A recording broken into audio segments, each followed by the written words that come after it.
Hi everyone, in front of me I've got Nokia 8000 and let me share with you how to check IMEI numbers on this device. So actually we've got two different ways to check those numbers. The first one is using a secret code and the second is using the settings, and of course I'll show you both. So let's begin with a code. All you have to do is to simply enter *#06#.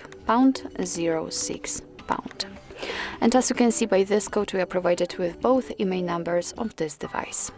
Let's tap on OK, and let me show you another way to check those numbers. Just enter the list of apps. Here we have to find the settings.